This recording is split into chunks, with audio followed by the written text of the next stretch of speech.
welcome to this webinar on the Assessor and Verifier training part of the system. In this overview, we'll look at the student interface, the assessor interface and the functionality, along with approving assessments and identifying gaps, having a look at the verifier options and the verifier functionality, along with some reporting if you're given admin access. The first step of the overview is to log in as a candidate. The easiest way to demonstrate the system, or the best way to understand the system, is how it looks for the student as well. So what I'll do is I'll just get logged in as a student now. In this example, John Smith only has student access, and this is a page that he logs into. On the home screen, he'll see his active courses, so any e-learning courses that he needs to complete, along with his View Completed section where he can see his completed courses and access any certification that's been added to his records. To the right of that section, there's also training requirements. If a training matrix has been added to John's profile, he'll see his full training role, which in this case is a HLO training role. He has this donut chart here where he can identify any expired courses or courses that are not yet complete, and of course the green completed courses. The user can filter on these items and see the expired course quite quickly.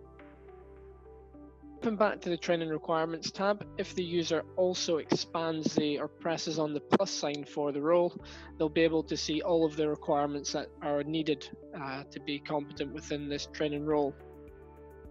You can see here this user currently has some completions and some gaps that they'll need to work on.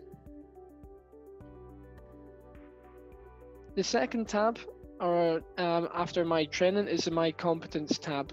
When the user clicks on this, they will see the competence requirements that have been set up. So a user can have training requirements and they can also have competence requirements, so two different matrices that are added to their profile. John here, our example user, he's been added to the first aider role and also the HLO role. So it is possible for a user to have more than one profile. If you've got any kind of secondary requirements or additional requirements, they can be added on to the user profile. So John, yep, he's a first aider and helideck operator as well. So he can have both of those roles. Again, within My Competence, you have this pie chart and a key. So if the user is looking to identify anything specific, where maybe gaps have been identified by an assessor, or where they're not yet competent, or competencies that have expired, they can filter on those specific elements.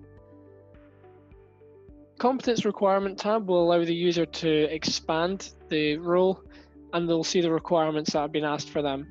Now, there is multiple ways to build this in the system. It's quite common to have the competence group requirement to categorize the competencies that will be needed. There are different types of competencies in the system. There are straightforward competence assessments. You can also have competence levels where you can be deemed competent at level 3 or level 4, for example. That ranges from 1 to 5. On this example, you can see that John has completed some of his competencies already. These will be in green. He also has elements where the assessor has identified gaps, and that will need to be reviewed by the candidate. Within the requirement, it's very easy for the user to apply for assessment. If I click on View Details here for Incident Investigations, I can see all of the information that makes up this competence.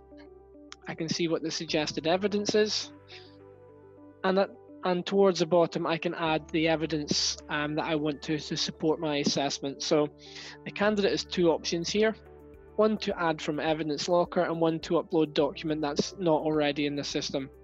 So if a document has been added, they can click Add from Evidence Locker, add the evidence, and that now sits as a status needs assessment. It'll be available for the assessor once we apply for assessment.